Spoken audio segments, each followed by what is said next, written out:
or Christina, yeah.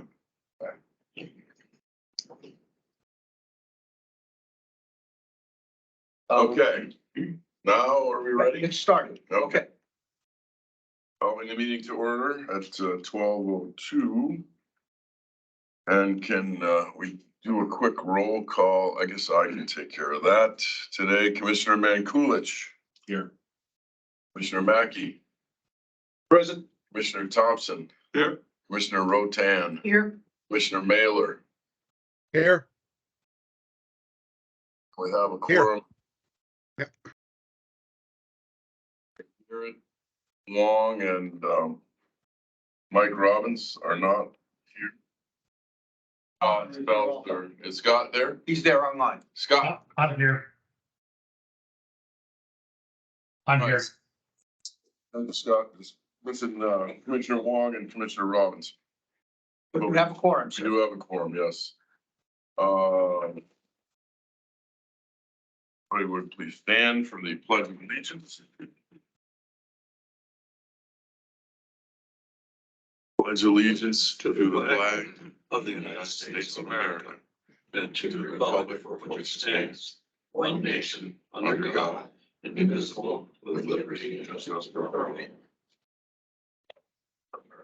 I don't see Paul. If you don't see Paul, Paul is on the long list of sick and absent board Okay. staff members today, so I will fill the gap. And with, Can do a little safety minute With a little bit on of a driving safety in minute. snow or. well, and that was exactly my point. So we are in the tween season of unexpected snow. And that period of time where half the people who had their snow tires on have got them off, and other half have them on. So the word of caution is, Mother Nature's in control. If you sure wish you had your snow tires on still, then proceed with a little bit more caution. And if you still have your snow tires on, watch out for the other guy and be careful, and drive a little bit defensively, because it's going to be an interesting period of time. That's for sure. Thank you. You're welcome, sir. Can I get a motion to approve today's agenda? Motion to approve. Motion, Mr. Mankulich, can I get a second? Second, Paul. All right, Commissioner Roytan, second. Thank you. Opposed? Any discussion, any issues with the agenda? I just want to make sure, Chair, that everybody's got the copy of the agenda that in fact has a new business item on it. Want to make sure we make copies of the correct version and pass that out. Item 10, new business invasive species and biosecurity. Did you get that, Paul? Scott? Okay. Yes. I have it. And so hearing no objections, the agenda is approved. The meeting minutes from the last meeting. Does anybody have any suggested edits for Steve on the last meeting minutes? You get a motion in a second first, sir. Well, they're not correct. Well, you always move to approve and you second, and then you make edits, and then you vote. Well, you can have discussion on a motion, sure. I move to approve. Okay, is there a second? I second. Who made the motion? Aves, and Commissioner Mankulich seconded.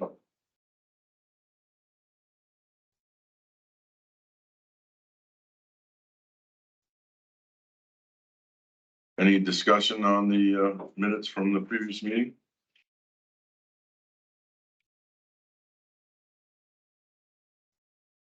And just a reminder to everybody that if you're really interested in listening to the recorded transcript, we post those on the port website for your listening pleasure. You sure have trouble falling asleep. Any Any proposed edits, any discussion before we vote on the minutes? Hear anything? Surprised Captain Mailer didn't find something. I didn't find anything, but I don't want to verify it. So, we'll, anybody opposed to the motion to approve the minutes? Hearing none, the minutes are approved.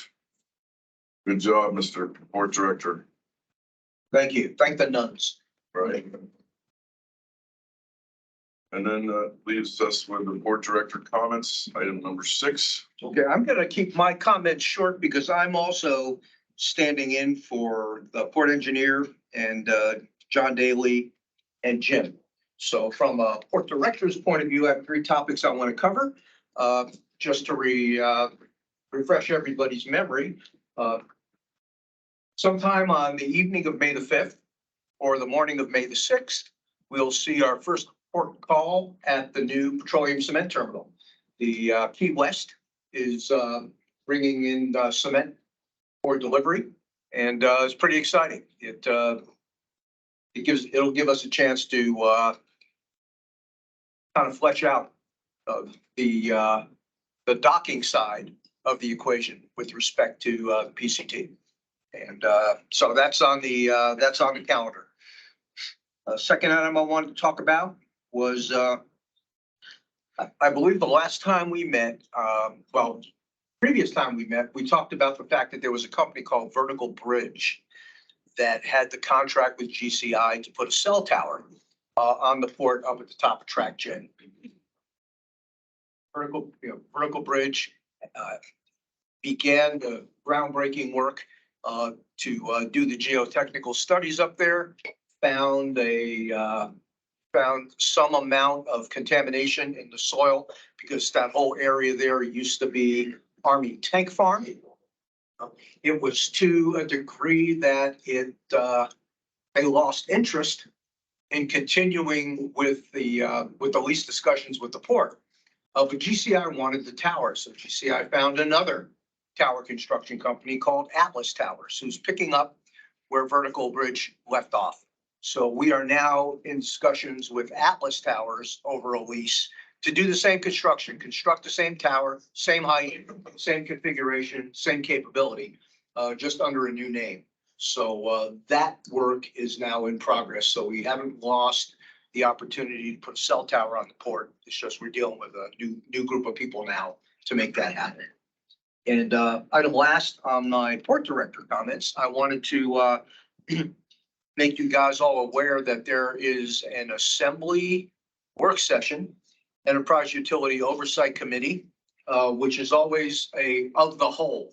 When they say of the whole, that means everybody in the assembly is a member of that committee, whether they want to be or not. But they're on the committee. May the 12th, which I think is a Friday, right? There's a 3-hour work session to discuss the surcharge one more time before they vote on it. And I know you guys are interested because there's time left on the agenda for speakers, not only from the user group who would like to show up and say something, but from the Booster Club that would like to show up and say something. So I wanted to make you aware of that. It's from 10 a.m. to 1 p.m. Okay. The interesting thing is, it is also on the Assembly's agenda for May the 9th for the public hearing on the surcharge, which I believe on May the 9th, they will postpone until the meeting subsequent to the May 12th meeting and push it to, I think it's the 23rd, right? Yeah, I think. Is that right? May 20th, to their May 23rd meeting. So it'll come up for public hearing and then a vote on May the 23rd in the assembly meeting, but May the 12th is the date of the next work session. Sometime, either before the end of May or in the early part of June, there will also be another work session on the basis of design for the cargo docks. Don't have any background, don't have any information on that yet, but when I do, I will share that with commissioners. If there's anybody interested in coming down and speaking on our behalf as the advocates for a change to the current basis of design, then we'd love to have you. Okay, so more to come on that. So And- question. Yes. Both of Dave. those, like. No, sorry. Oh, I'm sorry. Yeah. I know who you are. I spell it wrong half the time, but I know who you are. I mean, so the May 9th is gonna be postponed, but it sounds like the May 12th is a better spot for us to go with. I think so. Ways, right? I think so. Because, Yeah, I'm the pretty sure. Assembly meeting just doesn't seem like we get as much attention as we would the work sessions if we're. Yes, yes, I tend to agree. And I think, you know, when they initially postponed, remember it was on their agenda for introduction for public hearing in April. And they were going to schedule a work session, so they pushed it to their May 9th meeting. The world got in the way with all the stuff that the assembly is working between that meeting where they pushed it and May the 9th, that they never got it on the calendar. The earliest they could get it on the calendar is May 12th. And I've talked to a couple of assembly members and they are pretty sure that it'll get postponed until the May 23rd meeting at the meeting on the 9th. I will go to that meeting anyway, because anytime we have anything on the agenda, I go to the assembly meeting, but I'm pretty confident it's going to get pushed. But we should be there anyway. Somebody should be there anyway. You're gonna go. I don't think I'll go if I'm off because who knows? Well, May yeah, try- and that would be, yeah, that's always appreciated. That's always appreciated. Yeah. And because, yeah, and we'll know before the end of the consent agenda if they pushed it, because that's part of that process, is to take a look at everything on the agenda and decide whether you want to pull it off and talk about it. And in this case, they'll pull it off to not talk about it, but to just formally postpone it. Sure. Steve, you said that they're going to discuss the surcharge. Refresh my memory. Is the surcharge an identifiable part of the tariff or is that all just? It is not yet, but if it is approved and when it is approved, it will be added to the surcharge. I mean, it'll be added to the tariff. To the tariff? Yes, We have recommended that it become part of the tariff. yes. So this, but. So for this May 12 meeting, is that just to discuss the surcharge? Yes. They won't make a decision. Yes, they'll- Tariff. no, not the, not anything else on the tariff, just the surcharge. Okay, all right. Thank you You for bet. the clarification. And any other questions?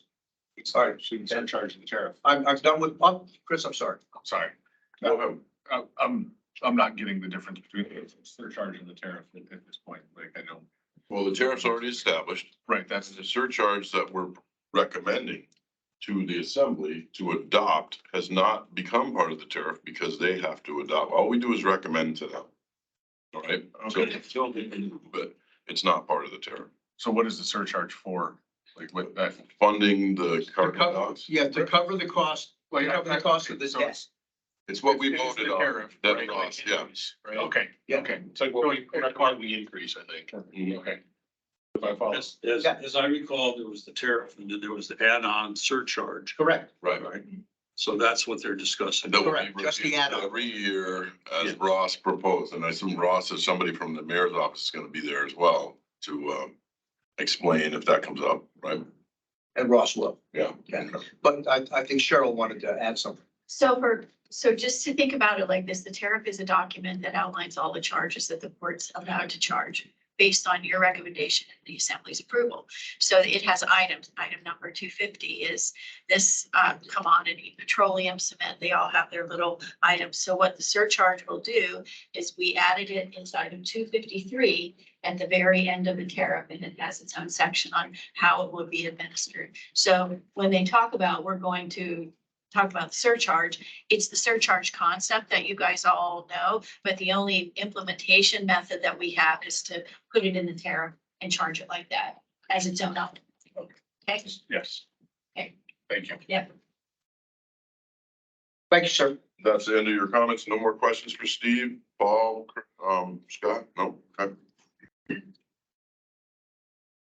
Well, Steve, who's gonna be here? I guess Ronnie's here for maintenance, yeah. Yeah. All right. Now, I got many hats too, but I'll let Steve cover his part as far as with security and everything. So operations and maintenance, we got plenty of vessels coming in. We're coordinating with the different companies to make sure everything runs smooth. So as you can look at, if you look out the window right now, we got a military vessel out there right now picking up equipment to go to Australia. And so we'll have, I don't want to give dates and times. We'll have a couple more military vessels coming in this month. And like Steve said, the big one is the cement ship coming into the PCT. And thanks for A&P Shipping and ABI for working diligently with us on that to make sure that runs smoothly either Friday night or Saturday morning. We've got a cruise ship still coming on May the 11th, and we've been working with Almar and North Star on that. Spring cleaning, if we get to spring, the guys are working out here with sand trucks, with water trucks, going back and forth and taking care of our potholes, et cetera. And the maintenance crew are working very hard on any repairs that we need for the dock, et cetera. And we're doing our best to keep in communication with all the users. And we also got a lot of contractors working on the port right now with our admin building, with NES, et cetera. So be careful with your speeds and everything going through the yards, and make sure you're abiding by the stop signs and everything. So that's pretty much all I have as far as operations and maintenance. Thanks, Ronnie. I comment real quick. Any questions? Yeah, go ahead, Chris. I just want to say thank you. The responsiveness, you know, the dirt out there when there is dust, we're choking on it. And you guys swapped out the sand to the water in an hour. We had water up. Like, thank you. Thanks for acknowledging that, Chris. Yeah. Appreciate it. Yes, sir. Ronnie, it's Paul. Just a quick question. If you can give an update on the crane at POL 1. Where the parts are coming in, Paul. One part said that it was one size and it actually wasn't. And so again, our mechanic is a true professional and really OCD when it comes to his work. And we have the inspector and everybody on hand. And Paul, we're looking to have that ready to go by close of business tomorrow. And I will let you know either way. And I think you guys are coming in on Tuesday. So if we don't, we'll have to go to Plan B like we did last time, using the North Star crane and also using our man lift, which I appreciate our maintenance guys doing that so that you guys can have egress on and off the ship. Thank you very much. Appreciate it, Ryan. Look forward to that update. Steve, can you hear him? We turn him down a little. Well, it's not him. Yeah, yeah, don't blame the commissioner. No, I wasn't blaming him. I was blaming Let me back the off on the. man behind the curtain. So who's the blame there? So you sound like a DJ, huh? Yeah, let's see if that is better. Try it again, Paul. Say hello. For your fragile ears. Just checking. How's it sound? All right. You gonna do engineering then, Steve? I am gonna do engineering, and just, the reason why Brian's not here is he had emergency hernia surgery unexpectedly yesterday evening. He's, home recovering now, pain meds, you know, and those of you that know Brian know it's, the man can't sit still. So he's gonna be his own worst enemy when it comes to the recovery period on this, but, I understand he's got some good drugs. And a wife who will nag him to sit down.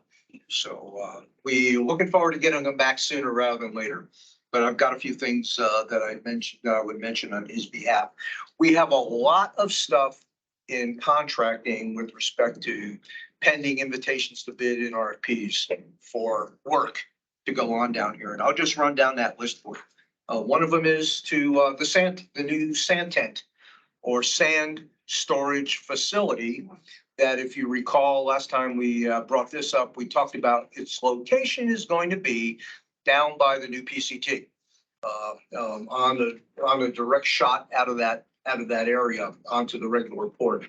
It's not a facility that has to be manned. It's so having it a little bit out of sight and out of mind is not a bad idea, but the sand will be in an area where it gives us ready access to the road structure that we need to put down on. And while it's not right here in the yard, like it used to be, it's close enough. And the guys are pretty efficient about getting business in and out of there. So that is on the street for bidding. Also on the street for bidding is the dredging contract for the Ship Creek small boat launch. I think I mentioned this at a previous meeting. It's an interesting situation between the municipality and the railroad in that we do not own, we the municipality we don't own the real estate that ship sits on. We are a lessee from the railroad. And I was not around when this was concocted because it was over 30 years ago. Not that I would do it any differently if it was 30 years ago, but this is the situation. That lease expired, that 30-year lease expired in August. So we technically no longer have an obligation to do anything at the Ship Creek Small Boat Launch. And I frankly have no interest in doing anything at the Ship Creek Small Boat Launch. It's an albatross around our necks. But that's the business guy in me. But the user public, small though it is very local. And what the municipality knows it has to do is it has to come to an agreement with the railroad on what the future of this real estate is. Does it stay with the port? Does it go to another city department that is better equipped for handling a recreational asset than we are? Or do we just all turn around and say, railroad is yours? You can do whatever you want with it. We have no interest in it anymore. All that is yet to be determined. We do know that we're coming up on the fishing season, and a lot of pressure is getting put on us to open the thing for the year. So we've struck a short-term agreement with the railroad to be allowed to go in there and do the dredging. In my mind, one last time. Something has to get done for the long-term maintenance of this facility, or decide to let it go to sea. A conversation for another day. But in the short run, we're going to, the next big window of multiple days with a negative low tide is the middle of this month. And we're going to work with the AWWU contract that's in place already and get the dredging done at the small boat launch. A lot of story for how we're going to handle that thing, but it's you got your foot in the recreation camp, you got your foot in we run a port for a living camp, and I would like both feet in we run a port for a living camp, and we'll see how lucky we get doing that. So I may ask some of you to come and cheer us on when that really gets in front of the assembly to make a decision about who should be operating and maintaining the boat launch. Really? Okay. Steve, A lot of storm drain work. Oh, I'm sorry, Ames, go ahead. does this in any way, this change in lease arrangements and ownership, et cetera, does that jeopardize the development of our sea services memorial in any way? No, it doesn't. No. That's gonna proceed on because in all of this fog, that's a piece that everybody's committed to seeing happen. Okay. Yeah. And because that's not being, we're not tearing the fingers of the small boat launch out. They will be there forever or until nature takes them away. But part of the problem is what it costs to keep reinforcing the armor rock that does keep that in place, and who is best suited to, in the long run, maintain that. But for the time being, there's nothing interfering with the Sea Services Memorial process. That sets my mind at ease. Thank you. Okay. Storm drains. We have a storm drain project that is co-located with the North Extension stabilization work that's going on out there at the north end, and with some conversations with Manson Construction, who's one of the two joint venture partners working the North Extension stabilization. We've come up with a non-interference arrangement out there. So we'll be proceeding with that storm drain work that is very necessary. We're also, and I'll jump a little bit into what I'm going to say on Jim's behalf, is we're going to reach out through the Defense Community Infrastructure Program grant process to see if we can't get a grant to do this storm drain work. And where the nexus is between the port and DOD on these storm drains is J-Bear drains through the port. All the runoff that comes down off the base goes right into our storm drain system and out into the inlet. Put a So, meter on that? Can we put a meter on that? yeah, if only we could. In fact, it gets to the point sometimes where it backs up in this weir that was created down over there and you can have an ice skating rink. Or it gets so full in the wintertime that you could stand on top of the snow and ice buildup and you have to reach down to touch the concertina wire on the top of the barbed wire fence. That's how much volume. And every time they pave a new square foot on the base, it increases the volume of runoff that comes down here through the port. So that's a nexus that I think we can defend and see if we can't get some money through that program to help cover the cost of the storm drain system. So the burden isn't all on port users. So more to come on that. The PCT gangway was out for bid. There were no bidders on the first evolution. So it is going back out for bid again. So we'll keep you posted on that. And I think, I think that's it for Brian. Are you just looking locally on the PCT gang? Not anymore. Because there's a place in at Mike's Welding in Sterling. He does that all the time. Well, and that's a company I've never heard of before, but we will add that to the list. Let me break that down. Mike's Welding in Sterling, he did 9 aluminum gangways so I could go to the water from the bluff where I am in Homer, and he does it all up and down the Kenai River for people that are trying to get down from high spots. You know, We actually sent it directly to 2 local steel fabrication businesses here in town who told us to. And neither one of them submitted a bid.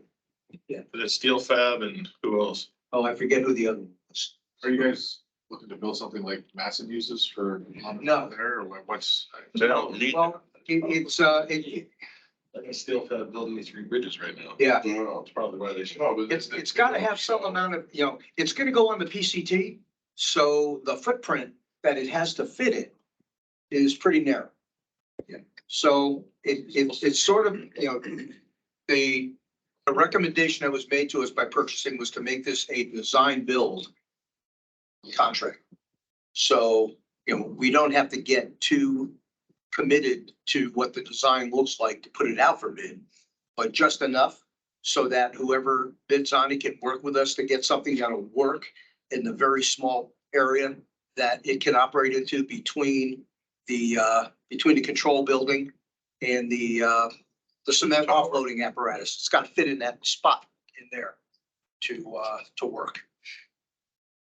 But it doesn't need to be that setup like Madison has, because there's room enough on the dock, depth wise, that it can just be a straight gangway, and go up and down on a roller like they do at Nikiski. Yeah. And maybe articulate a little bit so that, at those points where it's not a very long walk on a very flat thing. Yeah. So anyway, there's more to come on it. It's back out for bid. Okay. And John is not here either. John's not here and, but Ronnie touched on it a little bit. Nothing has stopped forward movement on the 2 ongoing construction projects that are PAMP related, namely the admin building and the North Extension stabilization. They mobilized and got started in the first part of April out there on the north end and are moving like gangbusters. What I'd like to offer, if you guys have the time, is we can bring our bus around and take a field trip, drive out, see what's going on the north end, and drive by the PCT. Drive by the PCT, and if you haven't been out there yet, and drive by the construction over here for the admin building, and lay eyeballs on this stuff instead of just sitting here talking about it. It's moving on schedule. The good news is it's moving on schedule. I have a lot of admiration for STG, who worked through all the snow we had this winter and never stopped. What stopped them was hitting all that 64 earthquake debris that nobody expected was going to be in the ground over there, and having to take a giant step backwards to get all of that out of the way, bring fill in before you put on the piles and pour the concrete. But the concrete foundation is all poured, and you can start to see the start of the vertical work happening. So they've been doing a great job of staying on schedule. No complaints from me. right, how about, is that it? Anybody questions for Steve? Cheryl, Okay, so on the table was your finance report for March. I was on vacation last week and missed the agenda packet, so my apologies for your inability to review before today. But yeah, I just, March was if everything's moving along great, everything looked to be on track as it compares to the budget. I'd like to just point out is your cash balance is at $20 million. Port's cash balance is $20 million. So some people might look at that and think that's a significant amount of money, which it's good because it is, and it's good. We have debt service covenant ratios that require us to have so many days on hand, between 90 and 120 days. And the port's budget is about $16 million. So half of that is 8. So we've exceeded that requirement with that cash balance. And it's at a point in time, which is the end of the year. So that's kind of just additional information. But one of the things I want you to think about when you look at that high number is we have our debts are our second principal payment on our revenue bonds that are coming due in June. So those funds are being accumulated to make those payments, which is about $3.7 million. Additionally, the port has a $40 million line of credit that's fully exercised. So we have $40 million that's on, that Ross basically has established for us to use for bridge funding for the Marin grants and port portions of grants. So we're working towards recovering rates to pay that off as well. So that payoff is reflected in the rates that you already have approved. So you'll see those funds accumulate, and that's, designed to do that and will, at the end of the day, enable us to pay that loan off. And, when that's paid off, then as the PCT or as the PAMP moves forward, we'll use that as a funding source. So that was kind of the most interesting thing I saw on the report this month. I can answer any questions that you might have. The tonnage looks great, ahead of last year as well, which was a record year. So. you ready for a question? So when you say that the rates we've already approved will be utilized to pay down the, fully exercised line of credit, you mean the rates that were approved in the previous tariff or the rates that were approved in the surcharge? A. Okay, so So when it's you, already in hand. it is, Yeah. yeah. So when we did tariff 9.0, okay, we accounted for in the rate structure model repayment of $40 million. So your rates are good. So as this new surcharge component is moving on and taking time, we're not behind the curve on paying our debt service. Okay. So that the tariff surcharge, it's a mechanism that's been established and recommended to go forward. Okay, but we're good. Tariff 9.1 covered your rates. Okay. Because the PC was projected at, I think we had 3 options and we chose the most expensive option, the 84 million. But then we didn't even need all of that because we got grants. Right. Okay, but Right. No, the petroleum users got a $225 million piece of infrastructure, and the debt service on it is 19. yeah, right. What's the rate on that? 40 million. It's LIBOR, it's a current interest rate. So as the interest rates go up, It's floating, it's high. adjustable. Yeah. Right. I just talked to Ross this week, and not to get in the, gory details about the fine, but Ross is watching that. He watches that, and we were talking about whether or not, just how much of this cash balance we can use to pay off versus revenue bonds versus, so we're working with Marin to try and finalize all the reimbursements and get all that money in. So then we'll kind of see where we're at as far as like what we can pay off with the 40 million, what we need to reserve for debt service covenant, 90 days, cash on hand, all of the boxes we have to check. We'll look at all that and then make the decision. Are we gonna sell more revenue bonds to relieve the line of credit? And can he get a better rate, right? That's his, the rates are, I don't think he's interested to go out right this very minute on it. So I don't think there's any better rates right now. Yeah. Probably going up, but I appreciate what your statement earlier, that 20 million looks like a pretty good chunk of change, but Right. our outstanding debt, not only that, I mean, as Paul often brings up, it might not be a bad idea to have some cash in reserve for the rainy day issue that occurs occasionally around here, so. Right, which is, when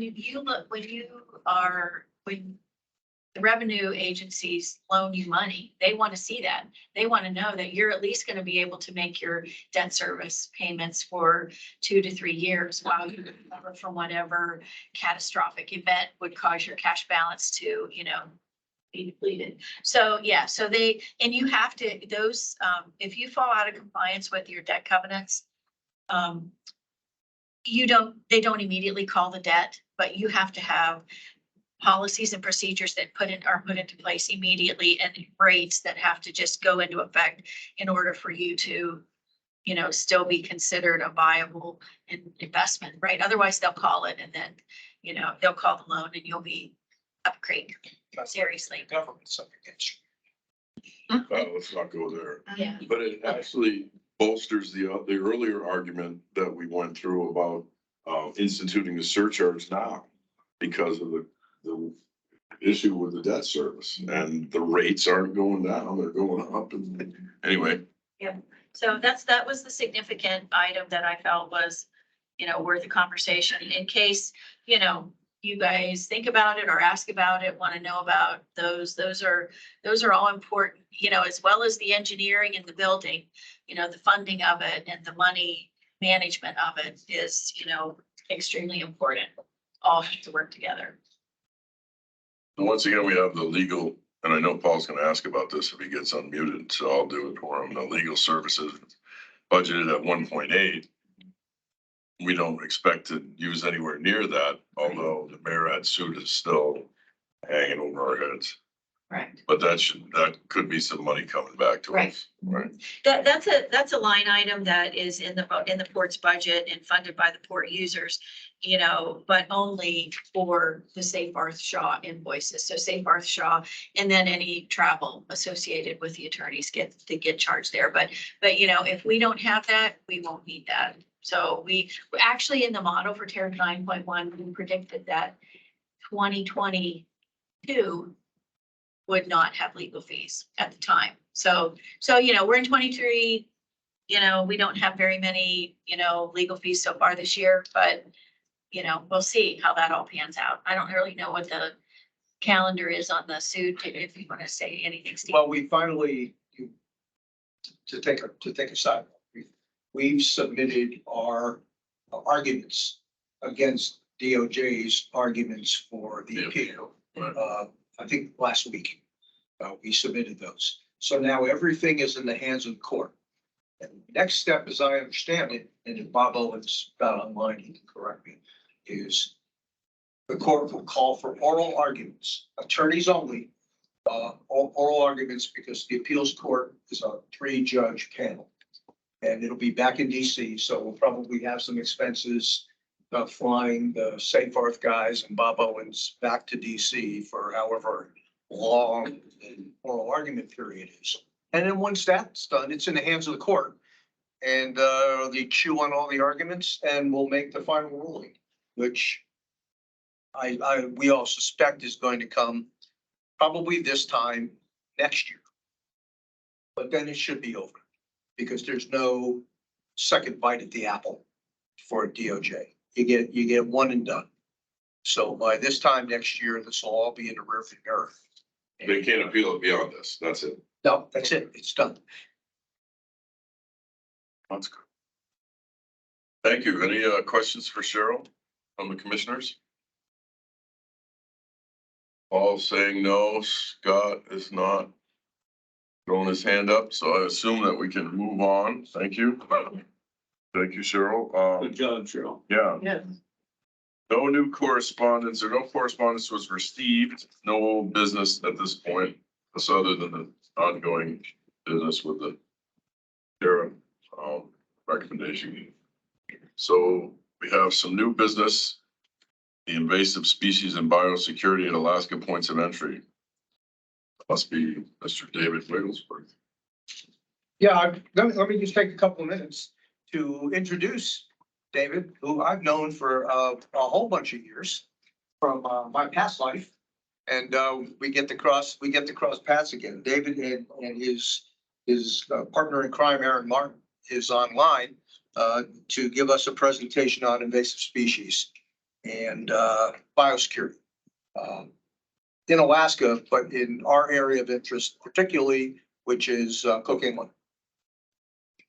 David, the floor is yours, sir. Well, hey, thanks, Steve, for setting this up for us, and thanks to, through the chair, Mr. Ward and others, thanks for the time just to chat with you and let you know what we're doing and explore with you potentially opportunities where we could collaborate in a partnership mode around the port to address what we think are issues that we'd like to prevent coming into Alaska.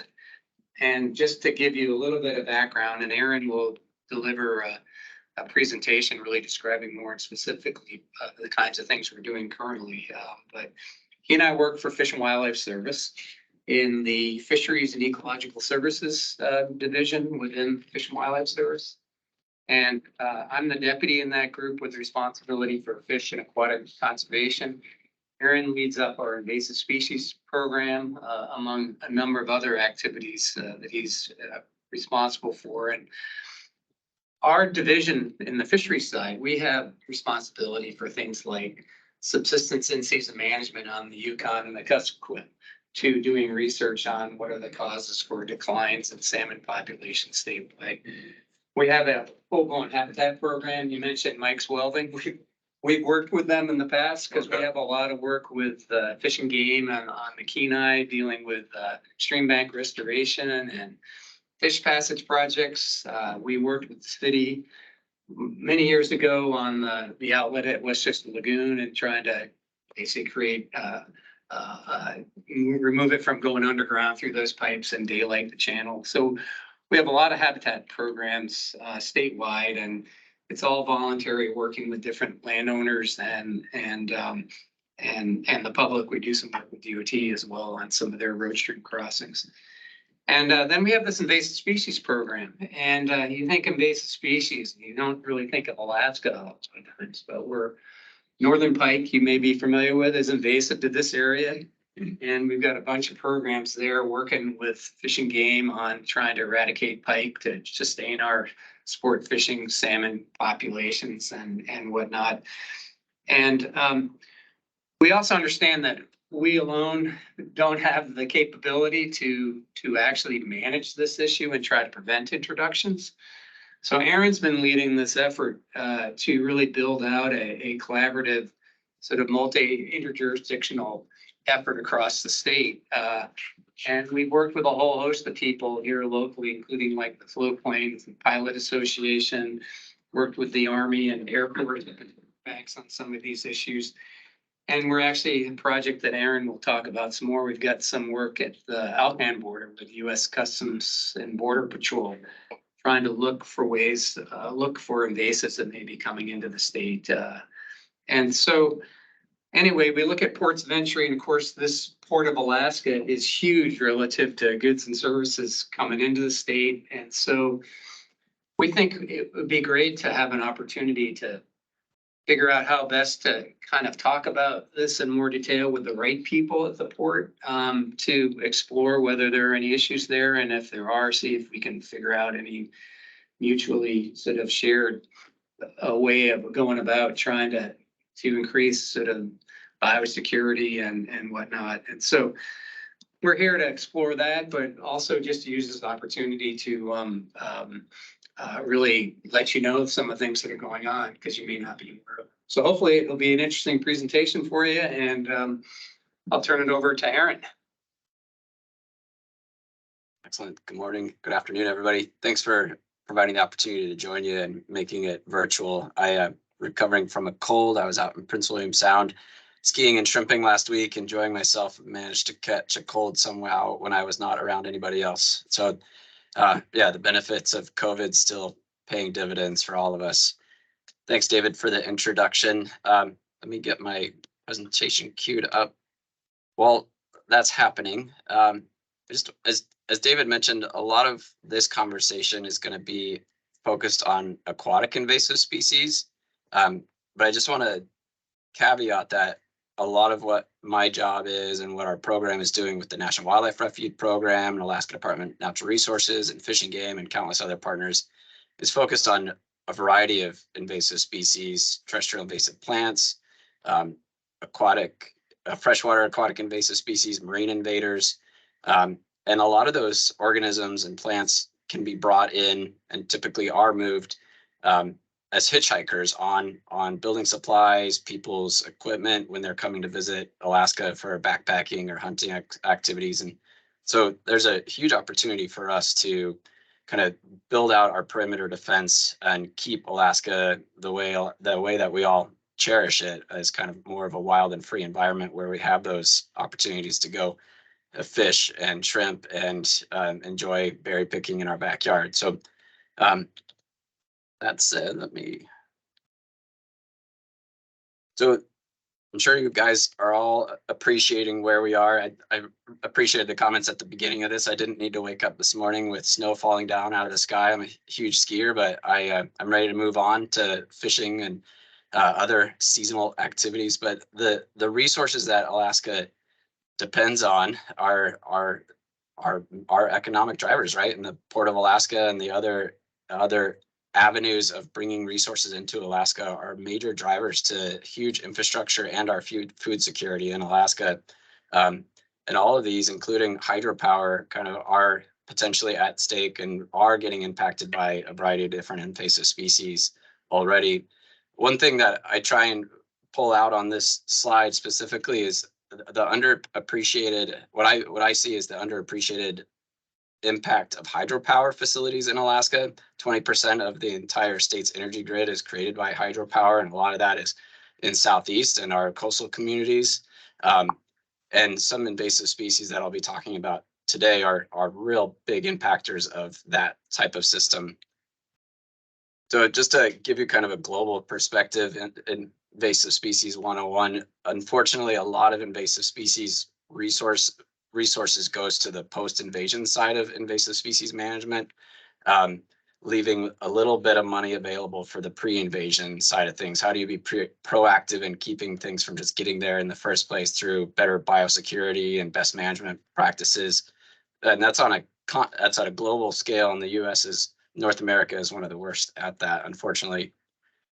Bringing that at home, the pink, or anybody that has challenges with color, the bigger parts of these graphs are the post-invasion side. This was from data accumulated by UAA about 10-12 years ago. It's a similar pattern in Alaska across federal and state agencies and our investments into invasive species management. And my goal and the goal of our partnership across the state is to start to balance these scales a bit more. And part of that is dependent on bringing in new partners like yourselves. So I think everybody can appreciate, and thanks to Department of Forestry for the image here, but due to how large Alaska is and how remote Alaska is, and how mixed of the landscape is under various jurisdictions, it requires a community approach to manage and address invasive species on the pre-invasion side of things and the post-invasion side of things. And with that, over the last 7-8 years, a couple different informal working groups have come together and formed what's the AKISP, the Alaska Invasive Species Partnership, and people from industries, from tribes, from different state agencies, various federal agencies from all over the state have come together and are participating in this informal working group. And right now there's movement in the governor's office to create a formal invasive species council that could take this group to a whole nother level and help us get more stuff done on the ground. We just completed our our first all tax invasive species strategic plan. I'm happy to forward that on to anybody that's interested. There's a whole section about prevention and biosecurity in there. And then we have annual workshops. We had one in Anchorage last spring or last fall at the BP Energy Center, where if folks are interested in learning what's going on across the state, it's a great venue to learn about that. We have a host of standing committees around government legislation, outreach and education. There's a whole working group dedicated to marine invasive species and pathways. So how invasive species move around. There's an Alodia working group. Some of you may be aware of Alodia. It's an aquatic invasive grass that's gotten introduced into several water bodies here in Anchorage and in the Matsu and up in Fairbanks and some places on the Kenai. Really impacts freshwater ecosystems, replaces the native vegetation, pushes the rearing habitat out for salmon, and creates safety issues for boats and water and aircraft. And we're developing an invasive mussel committee right now. And that's, I think the majority of this conversation today is going to be focused around that invasive mussel group. But I also just wanted to share that this is an international issue. The Fish and Wildlife Service is working with a bunch of partners at a circumpolar level across the northern latitudes to work on preventing the introduction of invasive species. And Alaska as a whole is considered part of the Arctic for this initiative. With several different, this has been a constantly supported initiative and effort across multiple federal administrations now. So in general, as David was in suggesting, we can appreciate that Alaska is on the kind of the left side, my left, where the red circle is of the invasion curve, where things are getting here.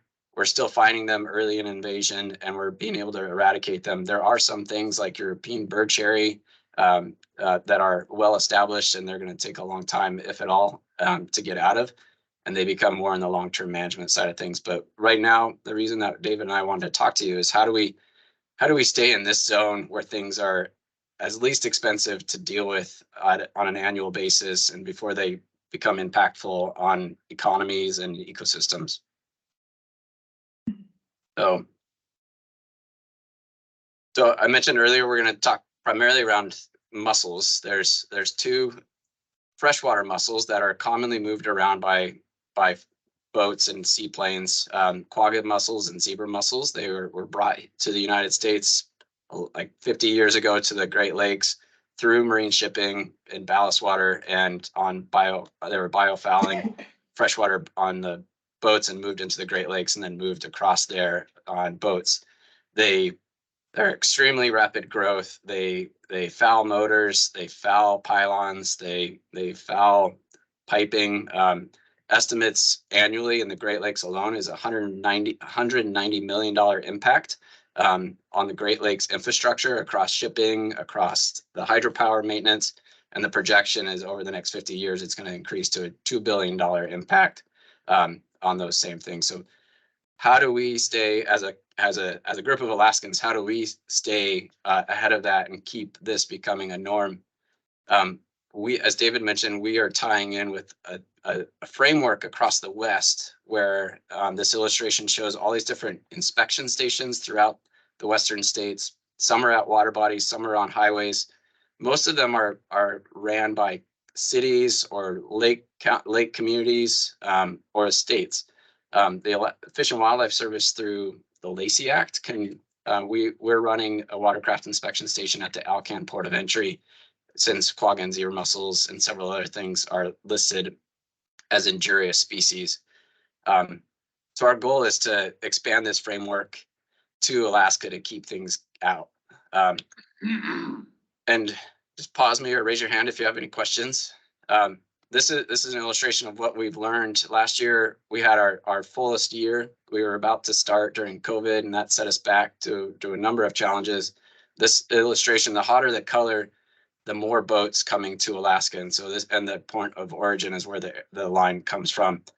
So main story here is boats are coming from all over the country, all over the continent. We're getting some boats in 2021. We got a boat from Mexico that drove up, and I'm a boat owner. I think 1 in 9 Alaskans has a boat in their yard that's registered. So it's a lot of watercraft are coming into Alaska annually, and some are staying, a lot are staying here too, as our population fluxes. A lot, and the variety of watercraft is really diverse, and we care about this because the more diverse, the more complex a boat is, the more opportunities for mussels and simple plants and invasive plants and clams to stay in the pipes, in the ballast tanks. And this applies to commercial vessels as well, and on the marine environment. If it's got huge ballast tanks, it's more likely to have invasive animals and organisms staying in there. It's really hard to purge all the water out, as you guys are probably more aware than I am. This is an illustration. We had a watercraft last year come from South Dakota on the highway that had zebra mussels on it. And look, fortunately, we were there, and we've got a full portable decontamination unit. It's on a dual axle trailer, 500-gallon water holding tank with a hot water pressure washer on it. We had it made by Tote Marine 5 years ago, and we keep it in Toke. We would like to get another one and have it stationed here in Anchorage, because throughout the whole winter, we are getting notifications that boats are coming in, and a lot of the boats that are coming in on the highway are coming to the Matsu or into the Fairbanks area. And we don't have the station running in the winter time because nobody wants to be at Beaver Creek in the middle of winter when it's 40 below and 6 feet of snow. So we're trying to look for opportunities where we can still reach out to these to people like us that have boats, that love being on the water, that bring their boat into Alaska in the wintertime. Either they're moving here on military orders or they're just moving here for new adventures. So we're hoping to get a portable decontamination unit and station it here. And this is where you guys could potentially be a part of that.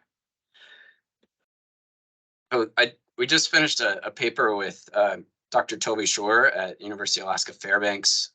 We published this last year, and some of you may have provided some information for this, where we canvassed commercial barge shippers and talked with folks boat brokers, and got information on where boats are coming from for the marine terminals, or the Alaska Marine Highway. And that's what this indicates in the bottom corner. And then at the Port of Alaska, what were people estimating how many boats they were shipping? Most companies didn't want to share all the details, which was totally understandable. It's a competitive market, but it gave us the first real picture of collectively how many watercrafts are coming into Alaska, and what sort of threat that can be based on what we're seeing at the Alcan. How many boats are infested each year? How many are high risk boats based on what states they come from and how complex those boats are? So this data is probably an underestimate because it's it's based on 2017 boat registration numbers and some of our pilot work at the Alcan. So these numbers are most likely an underestimate, but it gives us a good feeling on how they all relate to each other as far as these major pathways of watercraft being brought to Alaska. I'm primarily talking about boats that are getting brought here on trailers or on the barges and being used in freshwater environments. But some of them are being brought up here. They're commercial fishing vessels and being used in the marine environment as well. And there's marine invaders that could be hijacking the same way that these quagga and zebra mussels are as well. So, and then as the other side of the story, I mentioned Elodia, or some people, depending on where you're from, call it Elodia. It's already impacting our economy. It's right now, we've had estimates that if Elodia continues to spread and is unchecked, that it could have $159 million annual impact just to the sockeye salmon fishery alone, just in Bristol Bay. And so I'm going to start working hopefully with some University of Alaska researchers to kind of echo this project to understand what the potential economic impact could be for quagga and zebra mussels, Asian clams, and other things that can really cause infrastructure problems. Elodia is causing infrastructure problems from a boater safety and a floatplane safety operator way. It's making lakes inaccessible to backcountry hunters. and Lake Hood as well. So it's a huge impact, and comparably, as I talked about the Great Lakes earlier, the $159 million impact assessment for sockeye fishery in Bristol Bay alone far outweighs the impact that we are already documenting all AIS, aquatic invasive species, having in the Great Lakes on commercial fishing and water use in the Great Lakes already. So we don't want to go there. We want to stay far from that. I would put a plug. I've got this on the side as a pull-up banner. If there's an opportunity at the port to post some outreach materials, either we've got several different kinds of brochures, but this is like a 6-foot tall banner that I had an intern make a couple of years ago, and we've been scattering them across the state to help raise awareness about Alodia, but also just invasive species in general. So if there's anybody that could piggyback with me on outreach, I would love that.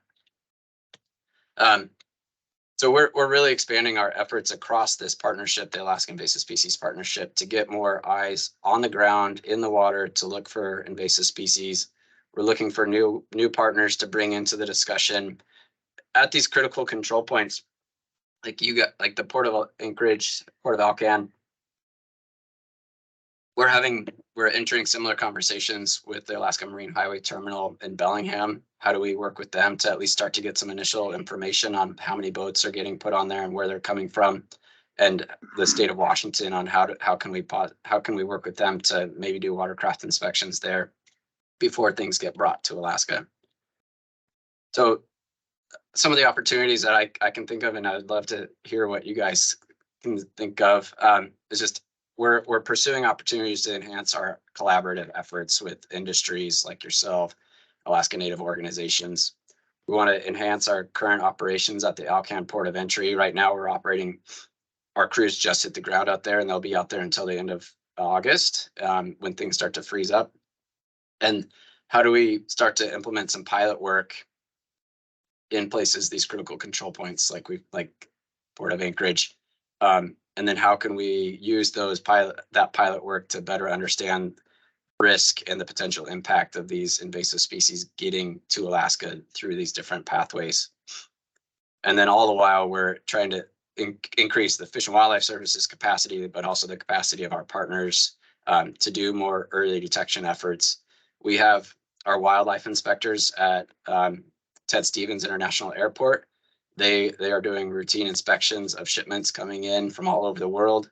You guys all appreciate the magnitude. I think there was just a recent article about the airport being, I think, the 3rd busiest air cargo airport terminal in the United States, and just the magnitude of boxes and supplies coming through the country through Anchorage is really impressive.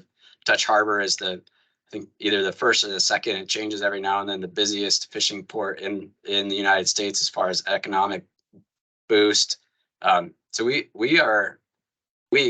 Alaskans are we're right on the front line of being able to draw a really solid perimeter and increase our efforts to keep some of these things out of Alaska to help protect what we have. So, and I'll leave it at that and see if there's any questions, or if David or Steven have anything to add, please do so. Thing I would add is that if you look at Alodia, you look at northern pike issues in South Central Alaska, we're actually seeing success in both identifying the populations early and getting the team of people together to try to bring some either eradicate or better control on the Kenai. I mean, there's significant effort in basically eliminating northern pike from the Kenai. Matsu's a little more complicated, but in the Alodia issues that Aaron mentioned, we're having huge success in eradication. And so that's what also gives me more incentive to try to figure out how we build the team necessary to really help make a difference here, because we can be successful if we find these things early. And Aaron could probably certainly answer better than I some of the problems that have occurred with quagga and zebra mussels in the lower 48, but it's pretty much, Lake Mead, all those areas, they have huge inspection stations going on because of, watercraft in those areas, and basically the the mussels getting into the engines and whatnot.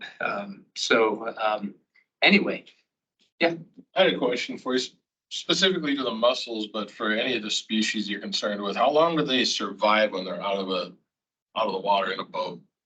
So I saw that one vessel traveled across country, and my question is, that's not an overnight trip. I mean, it takes most likely a week for that person. So how long will a mussel last in a vessel before they put it in a waterway here in Alaska where it still is viable to survive?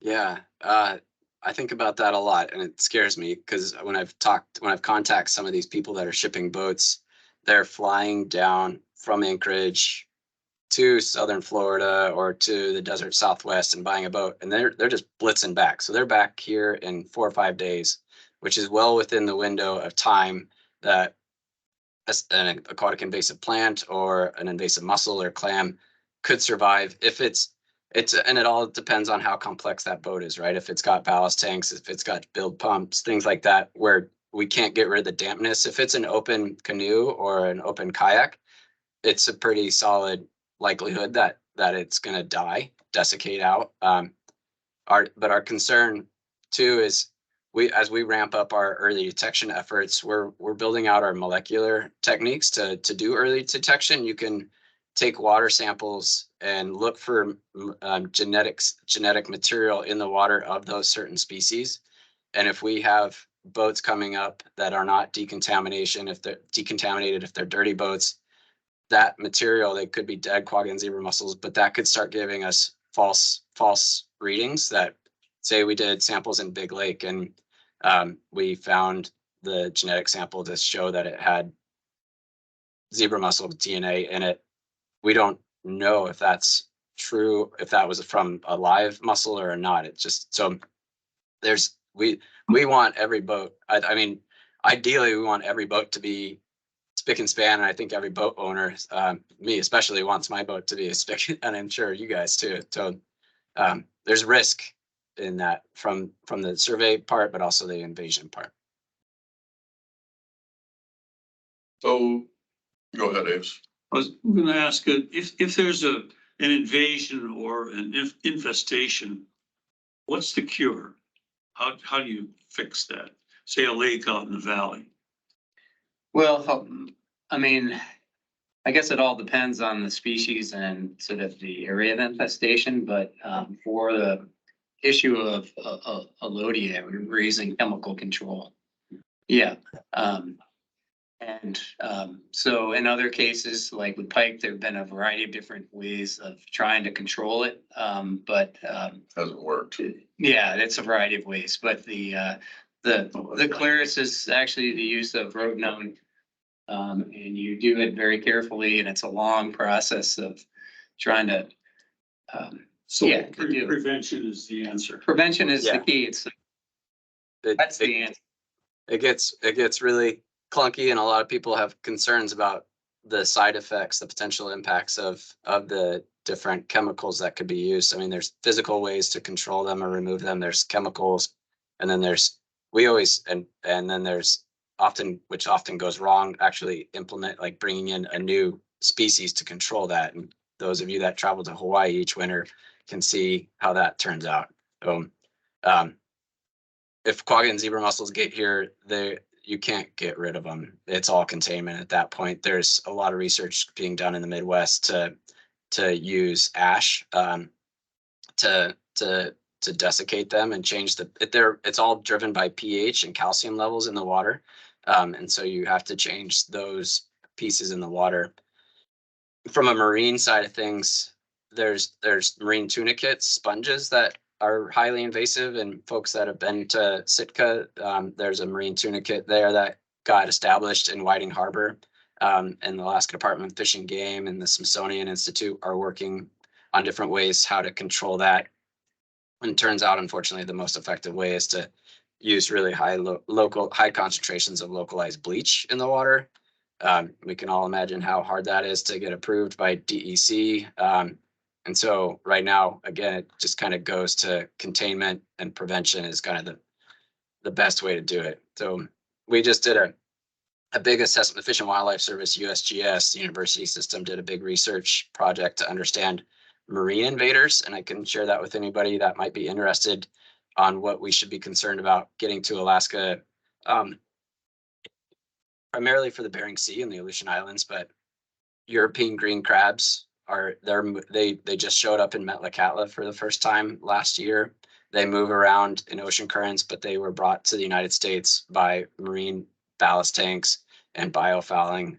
When they're really small, they get easily sucked up into ballast tanks. And then when boats purge their ballast, they get reintroduced thousands of miles away. So a concern I have and my state partners have is Port of Anchorage, Port of Unalaska. Like we have international travel, right? Dutch is one of the busiest ports in the United States, and it's a huge fueling depot on these international transoceanic trips. And the risk is really high for some scary things to show up here and really just change the whole marine ecosystem, let alone the freshwater ecosystem that I kind of emphasized talking about today. I guess my ask, if I could be so bold, is to explore with you guys what opportunities we could have to kind of do some exploratory work, to a pilot project to have a portable decontamination unit here in Anchorage, have some folks kind of on call when boats are coming in, just to see the magnitude of boats, start to look at them.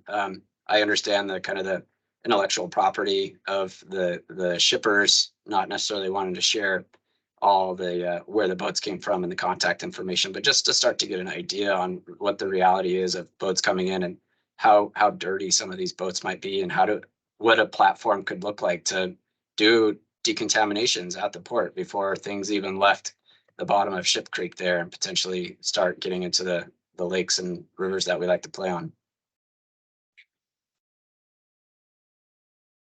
Well, let me ask you this,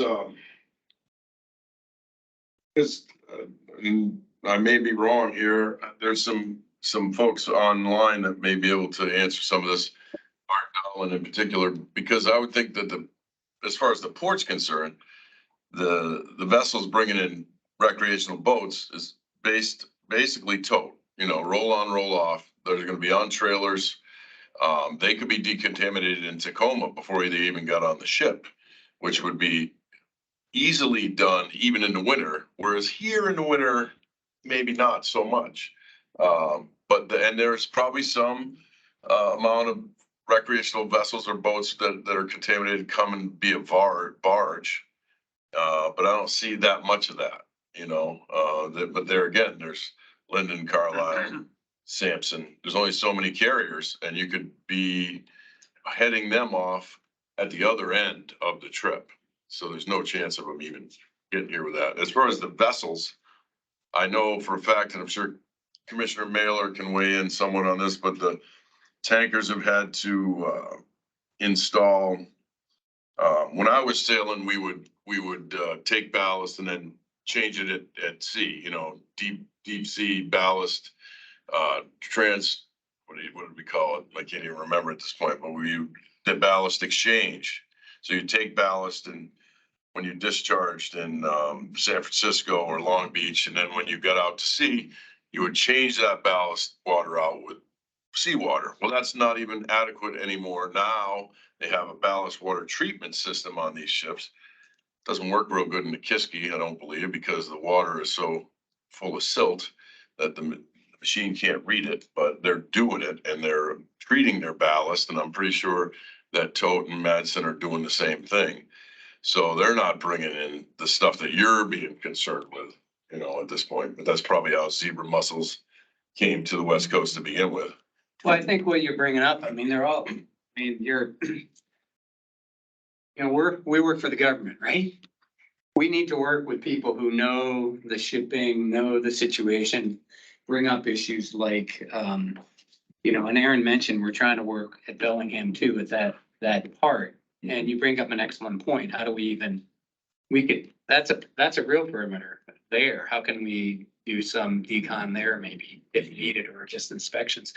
But ideally, it's just trying to figure out, because I don't know, as much as Steve and I have had a relationship, we probably never talked about how the port works and who are the people we need to sort of get to the table to just have some more conversations about this and see whether there's a pathway that makes sense, or maybe it doesn't. I don't know, but I guess ideally we're here to sort of open the door for a conversation and see, and talk about it more, get to more heart of some of the questions. And so Steve thought it'd be good to come to this meeting and just introduce ourselves and some of the things we're doing and see where we can go from here. Well, there's a much bigger group than what you see here because there's like 15 other participants there. And I know Art Dahlen is on there and he represents Total Motion Shipping. Vic is on there. Vic from Madsen is there. Paul and Casey from Marathon. Right, but they're not bringing any boats in. Chris Mankulich is working as a longshoreman and he sees what comes off the ships. And I shipped my boat up here from Washington 15 years ago, or from Vancouver, you know, and never really thought about this So at the time. I've got a simple public sector solution.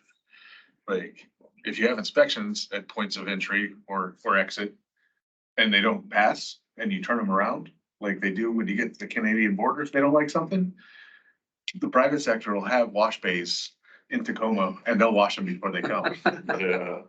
You know what I mean? Like they said, what, another government agency to wash boats doesn't make sense, right? Like that's me paying for a boat to come in.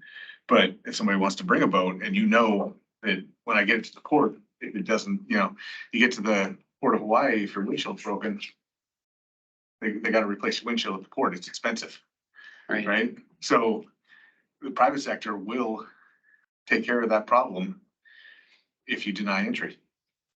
And that was part of my question with how long can they last outside? Cause you could just put a requirement that, I don't know about you guys, but every time I've owned a boat, it was never ready to go when I thought it would be. So it's not like people are bringing boats up and jumping them the next day. If you told them it's a 2-week wait period, just 2 weeks flat out, you're bringing your boat up here, wait 2 weeks. You can't pass. You need time in an arid environment to kill. I mean, I think there's plenty of options. It seems to me like the biggest concern is we don't have any way for most of our vessels to go from a marine setting in the ocean, like system, over land. And most of the people that have marine boats in this part of Alaska typically aren't taking their vessels from Whittier up to Big Lake or some of these other lakes. I mean, they're pretty much, they use them in those areas for those specific uses. So it seems like you really got two problems and you need two solutions. One is the freshwater vessels that are arriving in the state via land, or other vessels that don't ever get in the water here until they're at their freshwater location. The other one is the marine, which doesn't really interact with freshwater because, as Ron said, they have their own systems and they're pretty much stuck to the same area between here and Washington or wherever they come from. They have federal mandates they have to meet, so it sounds like you're more concentrated on the freshwater thing. That's why I suggested it. I think Chris's suggestion makes sense. That's why I feel like they should be inspected on the other end before they get put on any vessel headed for Alaska. If that's you know, if it's a freshwater vessel or any vessel coming from somewhere else in the States that's, you know, destined for Alaska, that should be a red flag. They should have to notify you, you know, and you either Wash Bay or somebody down there to inspect it, but that's more infrastructure for us. Yeah, I really like, I'm sorry, I didn't catch the name of the gentleman next to David that brought up kind of just the private side driving the situation, because that's the desired outcome, right? Where people just know what's right to protect the resources. And we only do inspections if we have a little bit of information that helps us understand if it's a high risk boat. So as the gentleman in the red shirt brought up, if it's been out of the water for 2 years, we don't need to necessarily do an inspection, but we still are concerned about the DNA material getting into the water and kind of potentially giving those false positives when we're doing early detection work with our molecular techniques. But yeah, the risk is much lower of something getting established. So yeah, the typical BMP, if something's been out of the water for 30 days, it's considered a low risk boat. So if we could if we could work with the shipper on the front end, as was being suggested, that before something gets put on the barge to be brought up. I think working with the state of Alaska would be a huge part of that, because our jurisdiction is, yeah, it's kind of in the mix there is with them too. Great feedback.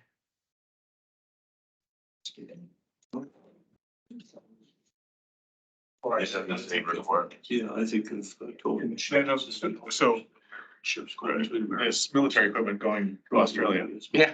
I was thinking that. We power washed it. Yes, Like, we to go to Australia, go to Australia. because the laws in Australia are incredibly strict about Right. how much Yeah. So we're doing it on our end here. detritus Stuff like that. you have on your stuff. When you go down. No, New Zealand too. Yeah. Yeah. You can't have, they inspect your boots. Do you have any boots with you that have been, in the dirt? They have to look at them. And so Dave's just asked about foreign flag vessels and, Captain Mailer can address this. He was sitting with a picture of his Redwood Mariner chartered vessel behind him. They're running, these jet ships are going to Korea. Yeah. And back. Well, it's a federal mandate that they, have a ballast water treatment system. Yeah. And, that's not really, it sounds like what the Fish and Wildlife Service is worried about here. It sounds like we're more worried about fresh water. Well, I think it's a big issue, and so you gotta start somewhere, and, but, I mean, there's other things that, ideally, we'd love to create the space for just exploring these issues and conversations, and kind of, as we do so, we can maybe see, oh, maybe this is an area we ought to work together on.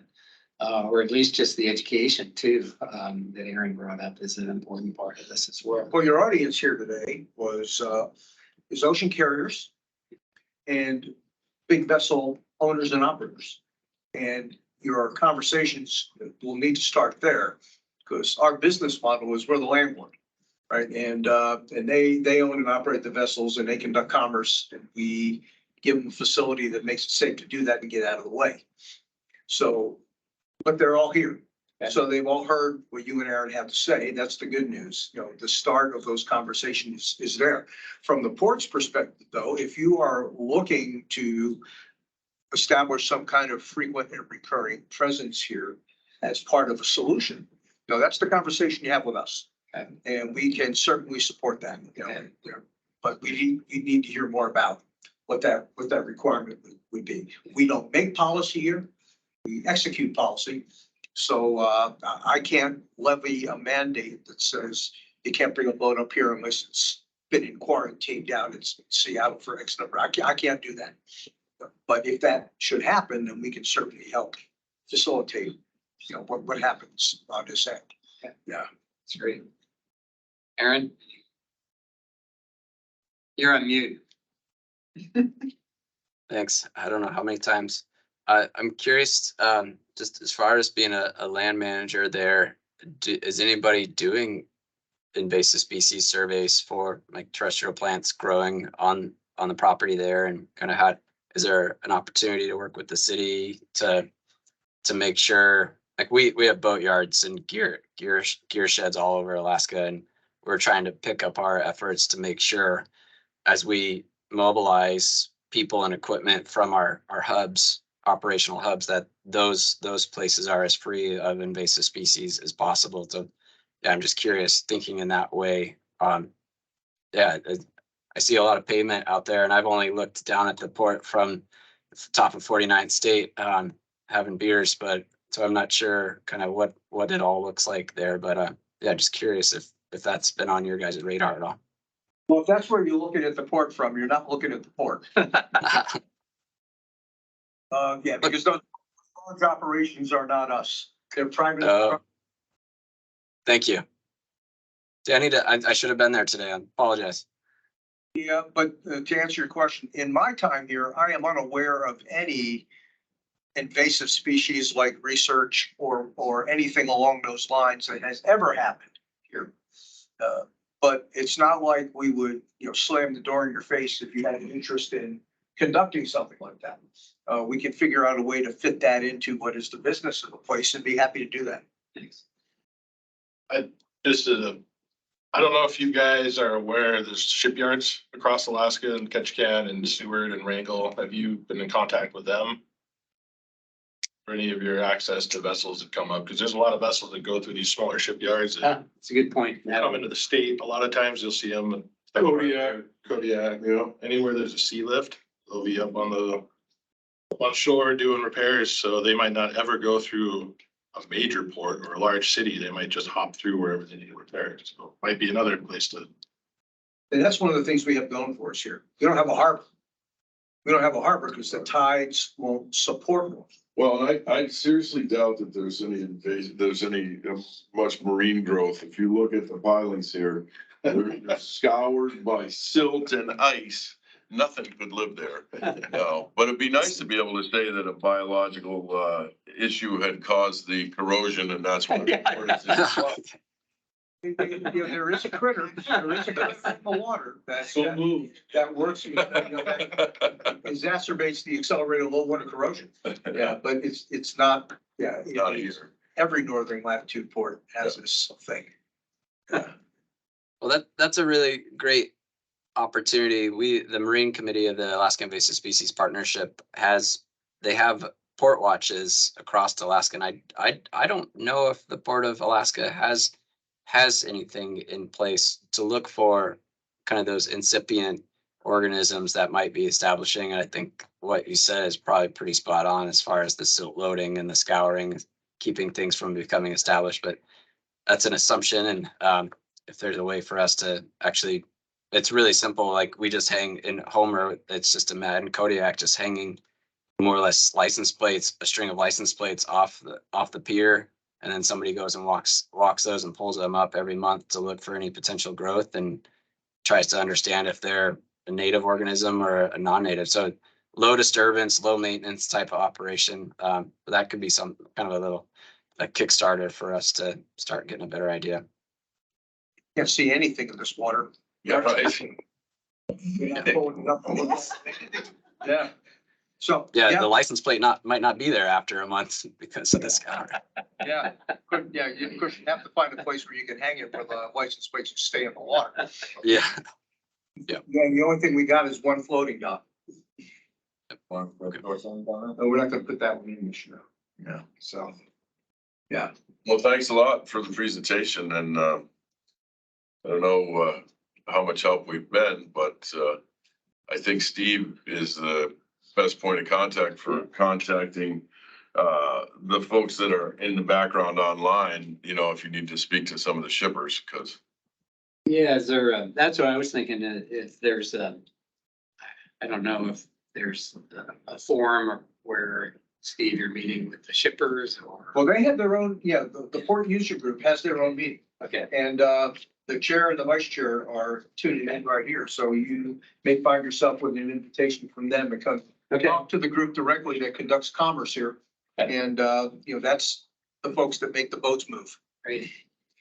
Well, I guess to whomever we're speaking to online, we're certainly open to your convenience to kind of exploring these things a little bit more and would love to have the opportunity just to talk a little bit more. So hopefully we can make that connection and I just really, again, just appreciate your time a lot and thanks for the good input as well. Yeah, thanks a lot. Really appreciate the opportunity to meet with you all. I put the recent paper that we did on marine traffic in the chat, if anybody's interested in that, but also I put a link to the Invasive Species Partnership and my contact information's in the chat if anybody wants to follow up. So yeah, if anybody has interest in collaborating on some outreach stuff, that would be exciting. And we have an outreach invasive species coordinator. I'd be happy to connect some dots there too. So thank you, everybody. Have a great rest of the week. Thank you. Thank you. I just will add one thing. I know there are people, everything costs, as you know, and I do know that there's some potential resources that could help support participation in something like this or sporting surveillance or other things like that. So anyway, and we work with a variety of partners in doing that kind of work around the state. So anyway, I just wanted to put that out there, that it's recognize that it's time, energy, and expenses. And so we understand that. So anyway. All right, thank you. Wanted to share that with you as well. Thanks, Dave. Yeah. And, Martin, thank you, Aaron, thank you. Did anybody sign up for public comment? Do we know? Anybody have their hand up on there? Stand by, let me look. Somebody in the chat, that's probably what, Martin was talking about. Yeah, he added some stuff. Yeah, he added the paper he was referring to, more information about the partnership. Jager's out of the office and may not respond. Yeah, somebody probably sent him something. No, seeing no public comments, I think we could go to the port director's closing comments. I just wanted to give, real quick, an update on a few things that are going on that, I didn't get to mention earlier. We received, from Senator Murkowski, a $5 million congressionally directed spending, AKA earmark, award, this year that her office cleverly labeled for Port of Alaska issues, which pinned it to absolutely nothing. So we have quite a bit of flexibility now on how we're going to, how we will use that. And the early leading items are as matched to some other things that we may be doing that will involve working with some other state agencies. So that's kind of exciting that we got it, and it's vaguely awarded, so it's not for anything specific. We've done another port infrastructure development grant, asked for $100 million, submitted that. The submission deadline was last Friday. I want to thank all the port users who contributed letters of support that went in with that. That was much appreciated. We have another prospective tenant who's come to talk to us. It's a company called GreenSpark. I don't know if you've ever heard of them, but GreenSpark is in the business of locating what they call micro data centers, which are like server farms in a box, about 40-foot container size, compacted structure that has a bunch of data servers in it. So, we've been talking to them now for a couple of months. We're looking to place them up on the top of Track J next to where we're going to put that cell tower and next to where we're going to put the battery, the battery storage facility that we got the grant for last year. This is a big deal. It's in a location where it can be used by port users who are looking for backup, data support for the DoD on the other side of the fence. And it just adds to what's on the resume down here for the kinds of things that we're doing. And once we begin to flush out the port power plant, there's an opportunity to give the power to all of that from renewables as opposed to regular power generation. And one last item, speaking of renewables, is we're standing by for proposals from 2 solar farm companies to give us something to look at with respect to putting solar on that hillside. That is the other part of Track J as part of the port power plant. We'd feed the battery. We'd probably make the first customer GreenSpark, for that renewable power, and grow that process here to create the connected microgrid that we're looking to turn the port into going into the future. So these will be things you'll be hearing more about as we progress through this year and into next. It ain't all about PAMP. There's some other stuff going on. We're trying to keep our fingers in a lot of different pies and grow this place up. And that's it.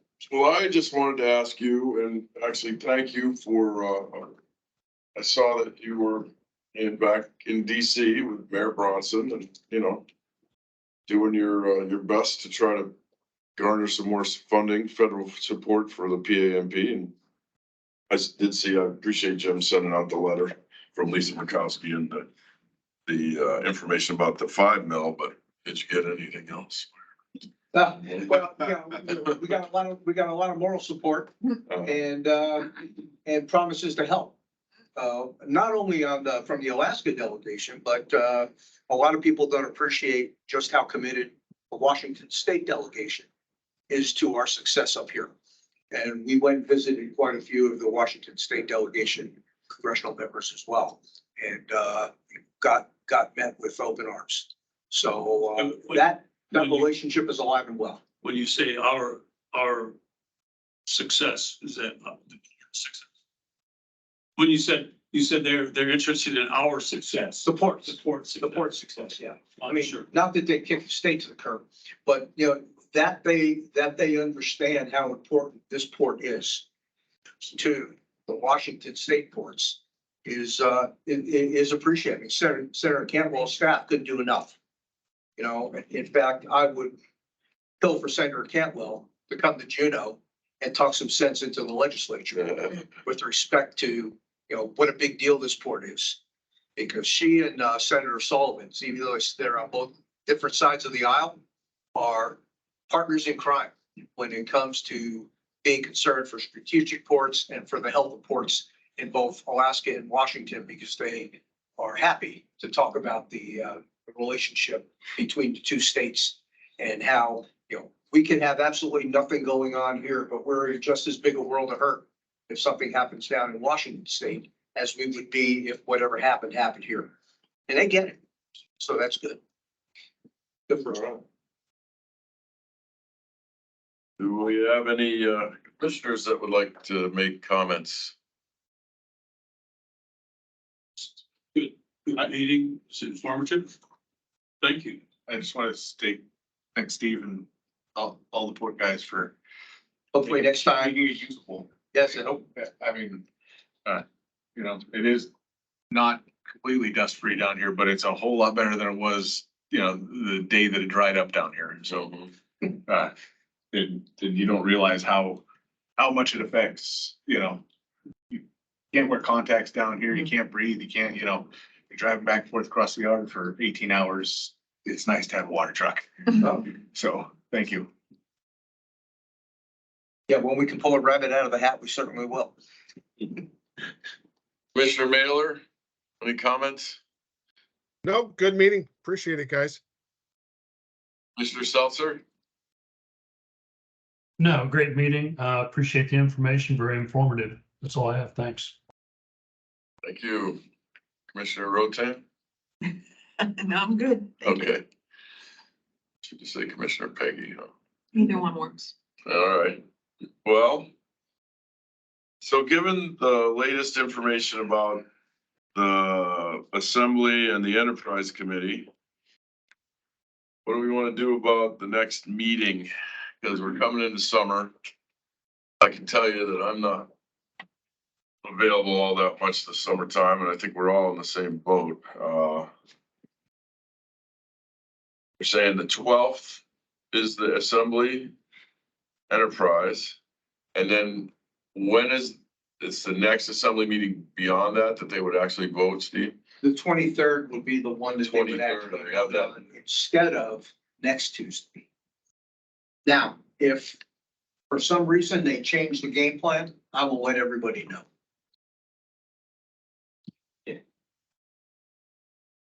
Mr. Chairman, if I might. Yeah, absolutely. Steve, is on the May 12th, the work session, what time and where? It's going to be 10 a.m. to 1 p.m.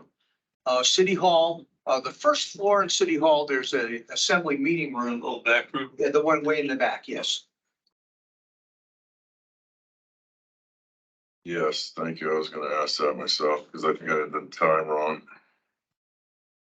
The first floor, that's where we were. Yes, Yes. exactly, where we were the last time. Conference room. And then we're looking at the 23rd for the regular Assembly meeting, which is what, 6 o'clock, 5 o'clock? 5 o'clock. 5 o'clock. Well, They start at 5. Here's the thing, they start at 5. This will be on the public hearing portion of the agenda, which likely won't start before 7. And depending upon where it is in the batting order, You can it could be, decipher. it could be 10:30 before they even get to it. Oh, wow. So let me give They you go all the way a up to midnight ballpark showtime for that once I see the assembly agenda for the meeting. Well, you can email us or something then. and Absolutely. We'll find out something at the 12th if we're all Uh-huh. gonna go to that. I will let you know.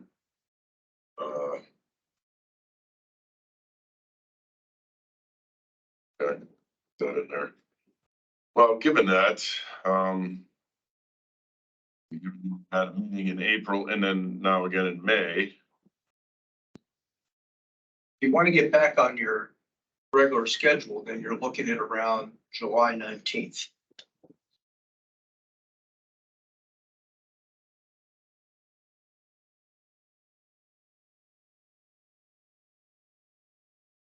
I will not be in Alaska, July 19th. We'll be back to 26th.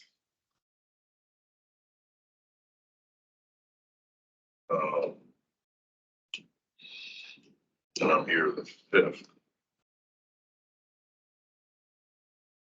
It is the day after the 4th of July. It always is, yeah. And the 4th of July is on a Tuesday. So they'll probably give you the Monday holiday, right? Oh, you're a longshoreman. Everything's a holiday for you. Yeah, I forgot. Yeah. I'm glad I did not say that. And never would. All right. Well, does anybody have any conflicts in July or anybody want to suggest a meeting date? Bobby, I'll have to call you back. Thanks. You said you're free the 26th. Free the 26th. I didn't hear any objections to 26th. I like the 26th. Anybody, Paul, are you still there? Captain Mailer, Commissioner? I am, Ron. I'm, right now it looks okay, but that's a little far off to commit, but, I'll pencil it in. Yeah, let's the 26th of July, let's tentatively say 26th of July. Okay?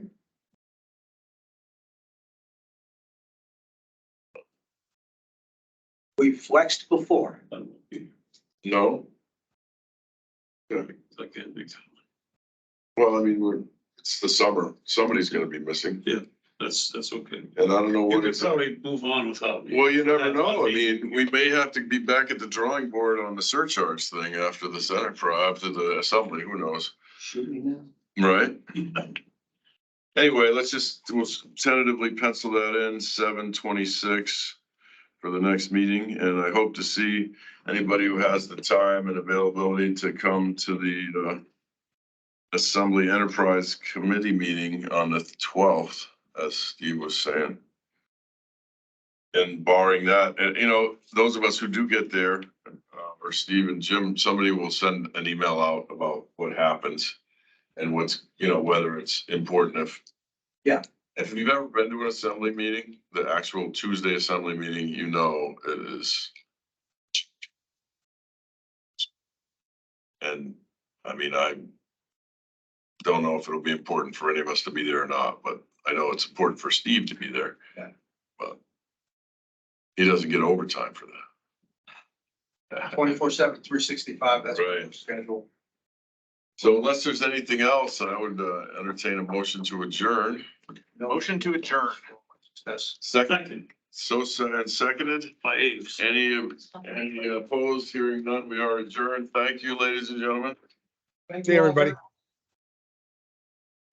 Oh, yeah, thank you. Yeah. Pleasure meeting you. Well, we're gonna go for a ride and see the PCT and what we're gonna look at, the storm drains or Expansion yard? the north extension.